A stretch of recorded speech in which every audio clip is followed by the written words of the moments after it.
Love for God and one's neighbor. BD number 4961. September 2, 1950. Whatever you want people to do to you when you suffer adversity you should also do to them. That is the commandment of neighborly love, which is the most important commandment for you because it includes the love for God at the same time. For whoever loves his neighbor like his brother also loves the Father above all else, whose child is the neighbor. And thus you humans know what you ought to do in order to become blessed, for these two commandments are the epitome of my will, the fulfillment of which is your earthly task.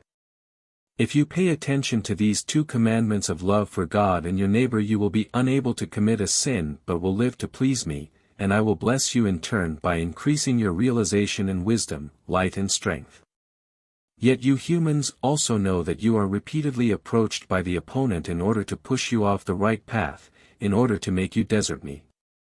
And therefore he will try to prevent you from arousing my favor. He will try to stop you from loving me and your neighbor and time and again persuade you to transgress these commandments of mine. He will make you conscious of the fact that you are more important, that you should think of yourselves first and thus let selfish love dominate, so that you will have no understanding for your fellow human beings' hardship and neglect me in favor of your own endeavors. Earthly possessions, which are temporary. And thus you will have to decide, you will have to choose me or my adversary. You will have to fulfill my commandments or perish in selfish love, for my adversary only wants your ruin. But the love you give me and your neighbor will make you happy, for this love is truly strength and increases spiritual possessions. Your one and only purpose in life is to help your fellow human being, for selfless neighborly love is the right means of release for your soul, it is the purchase price for eternal beatitude.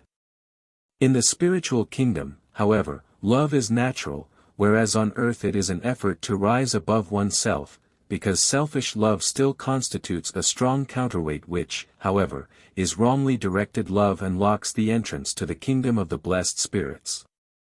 Love comes forth from me and leads back to me again, but anyone who is without love has voluntarily excluded himself from my circuit and is therefore at risk of falling prey to the one who is entirely without love because he is my opponent.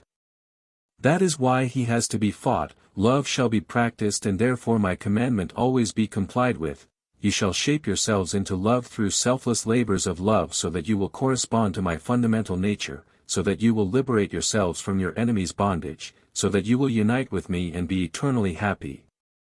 Amen.